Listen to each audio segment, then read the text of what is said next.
Hi guys, the vice presidential candidate of Labour Party, Baba Ahmed Datti, has come out to say that small group of people will not dictate the fate of Nigerians, and the character of this present government is to make an empty promises. Guys, watch this video and hear it from the horse's mouth, and don't forget to share your thoughts with us. In courts of law, you would have seen procedures where characters were being formed. So, ladies and gentlemen, the character of this government is that they have been making promises they have no idea about. A small group of people are sitting somewhere and dictating the fate of this country.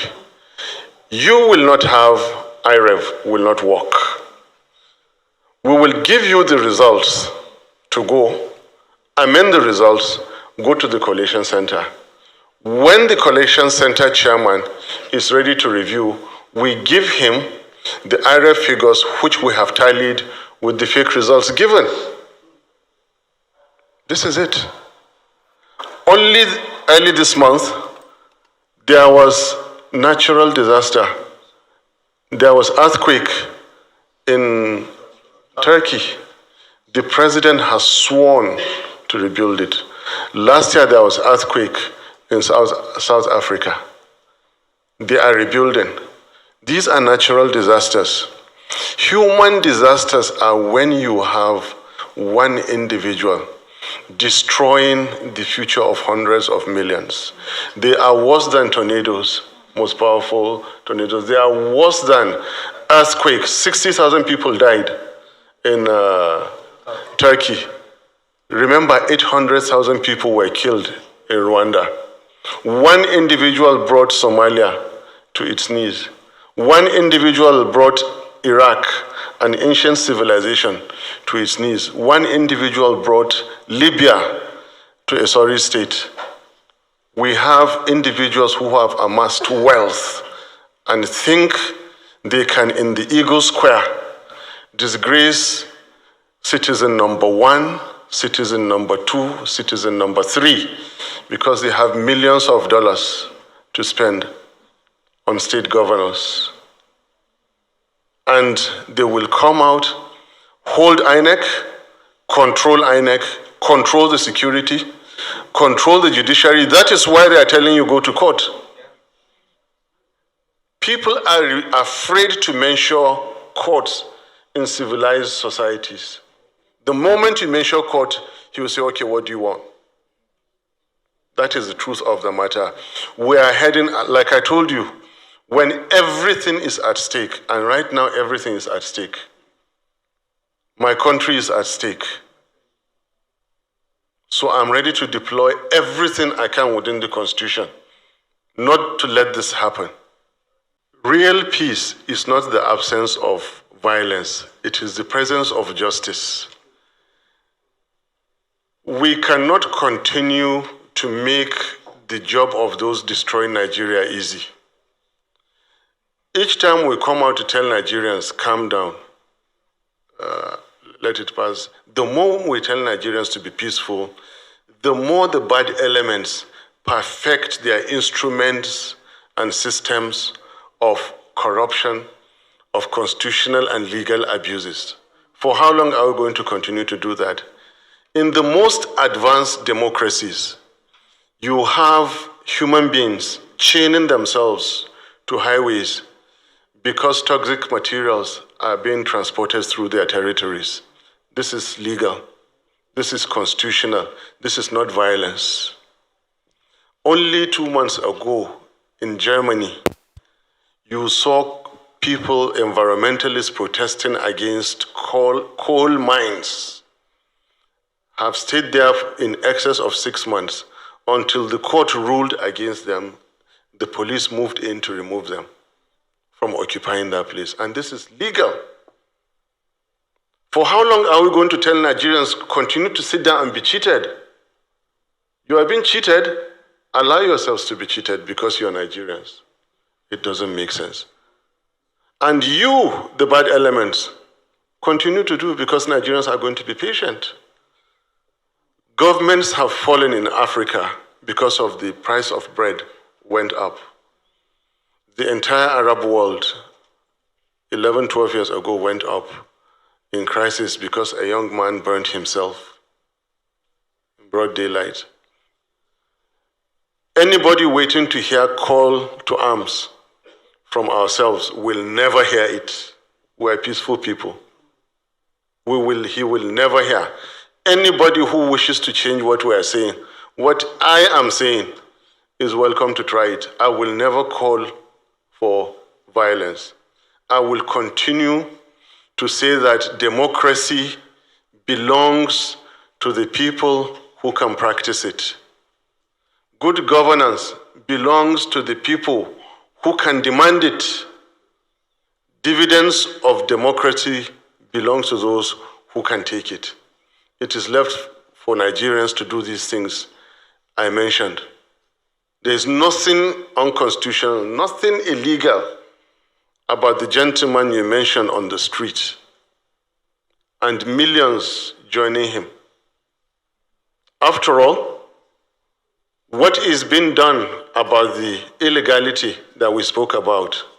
Right now, to the best that I know, let me tell you that there is 178,606 illegalities committed on 25th February 2023. All the polling units that did not upload to IREV is a legal breach. It's a breach of the Electoral Act. Then there's 8,000 plus criminal acts.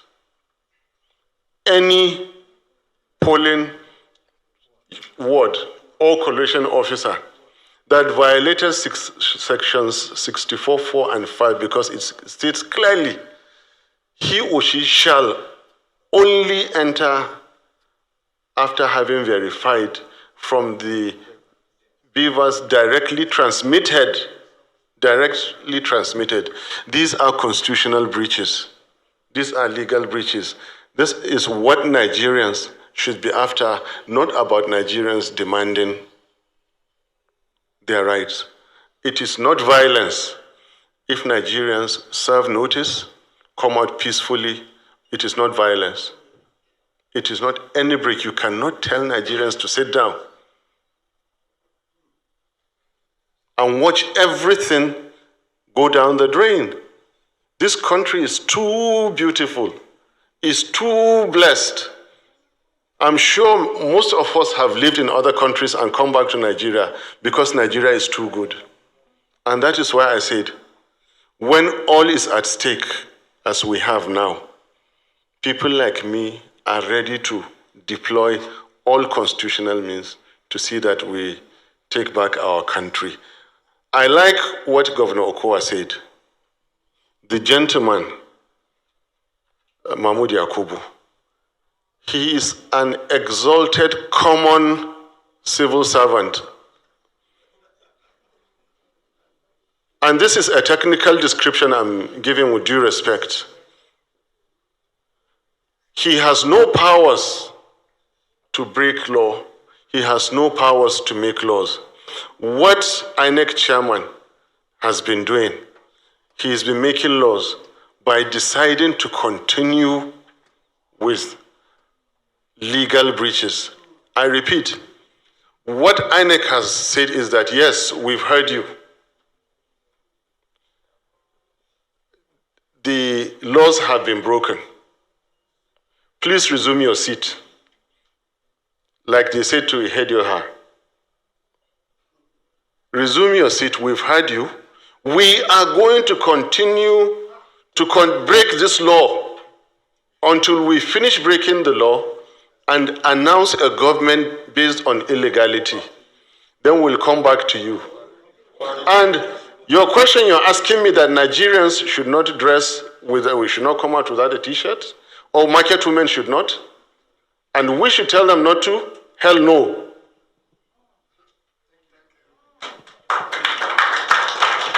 Okay, we are going to take about 2 more questions. Okay, Amaka, we are on queuing now from Arise Television.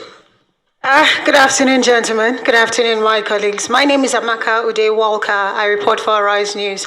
I want to actually appreciate you, gentlemen, for the languages you've used this afternoon, really trying to calm the tension, which is palpable all across the country. But my question's directly to you this afternoon.